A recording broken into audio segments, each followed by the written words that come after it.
खिलाड़ी भी नहीं है।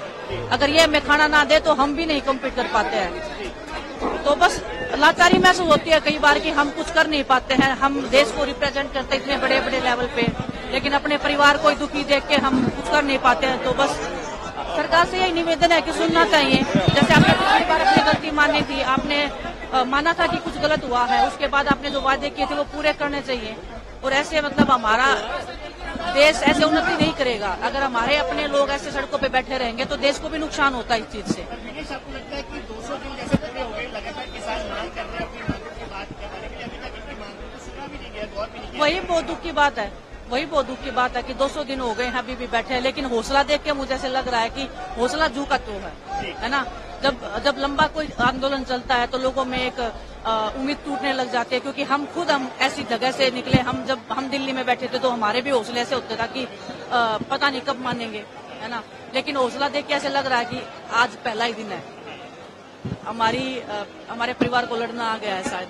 उनको पता लग गया है कि अगर उनको अपना हक चाहिए तो मेरे ख्याल से उनको सड़क पे आना पड़ेगा, उनको लड़ना पड़ेगा। और इन्हीं से देख के हमें भी मतलब बहुत हौसला मिला था कि हमें लड़ना सिखाया था, अपने हकों के लिए लड़ना सिखाया था, सच्चाई के लिए बोलना सिखाया था। तो बस मैं शुक्रगुजार हूँ परमात्मा की कि ऐसे परिवार में जन्म दिया उन्होंने, ऐसा मौका दिया मुझे कि इस परिवार को मैं जानूं, इस परिवार के दुख में सुख में हिस्सेदारी बनी रहे मेरी।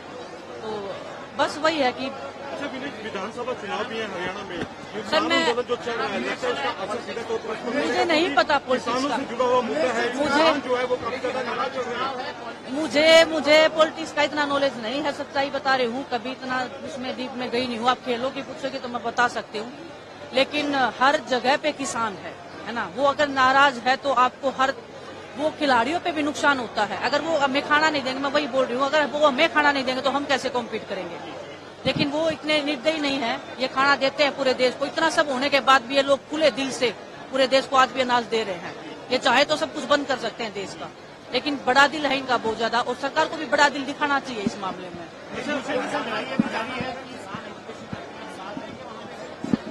क्यों नहीं देंगे? मेरी माँ ने खुद किसान मतलब खेत में काम, मैंने खुद खेत में काम किया है। मैं ओलंपिक में बाद में गई हूँ, पहले मैंने खेतों में ही काम किया है ना। तो दुख होता है यही देख के कि क्योंकि लोग ऐसे, कोई भी अपना घर परिवार छोड़ के नहीं बैठता है। हम भी जब दिल्ली में बैठे थे तो मजबूरी में ही बैठे थे, हर कोई मजबूरी में बैठता है ना। इनके पास खेत है, अपने काम कर सकते हैं। ये देश की उन्नति में बहुत बड़ी भागीदारी हमारे किसानों की है, और वो अगर सड़क पे बैठते हैं तो देश को भी नुकसान होता है इस चीज का। सर ये मैं इस चीज के ऊपर बात नहीं करूँगा।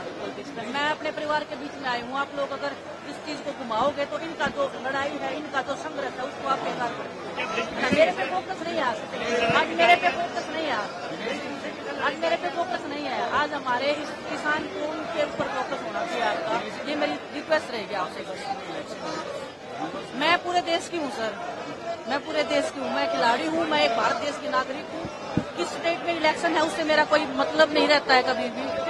मेरे को बस एक ही पता है कि मेरा देश का नुकसान हो रहा है, मेरे देश के जो किसान है वो परेशान है, उनकी समस्याओं का हल होना चाहिए, और सरकार की फर्स्ट प्रायोरिटी ये होनी चाहिए कि इनका हल होना चाहिए। आरोप लगाए गए केंद्र सरकार के, सर मैं आपको यही बोल रही हूँ। आज अगर आप हमारे इस किसान कौम का अगर संघर्ष अगर आप दिखा सकते हो तो उसके ऊपर ज्यादा फोकस होना चाहिए। मैं अपने पे नहीं लेके जाना चाहती। मेरा जिस दिन बात होगा मैं आपको बुलाऊंगी, बात करूंगी, लेकिन ये आप उस चीज को अगर दूसरी तरीके में हम लेके जाएंगे तो इनका संघर्ष बेकार हो जाएगा, है ना। तो आप सब आ रहे हो यहाँ पे, आप लोग इनको कवर कर रहे हो, मेरे लिए बहुत बड़ी खुशी की बात है कि आप लोग साथ दे रहे हो।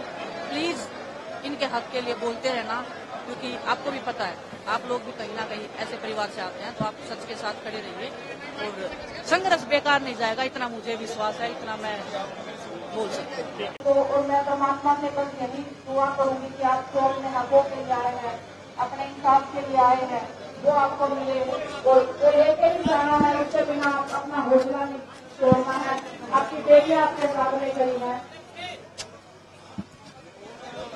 मैं सरकार से भी गुजारिश करती हूँ कि ऐसे हम भी देश के वासी हैं, अगर हम कोई आवाज उठाते हैं तो हर बार ये पॉलिटिकल नहीं होता है, हर बार उसको अलग जाति से अलग धर्म से नहीं जोड़ा जाना चाहिए। आपको हमारे परिवार की बात सुननी चाहिए, उनको कम से कम बैठ के बोलने का हक तो मिलना ही चाहिए। और ये नाजायज मांग नहीं है जो ये उठा रहे हैं, क्योंकि मुझे पता है जब मैं एक ऐसे परिवार से आती हूँ कि हमारे तो जमीन भी इतनी नहीं है, तो मुझे पता है मेरी माँ ने कैसे हमें पाला है, पोसा है।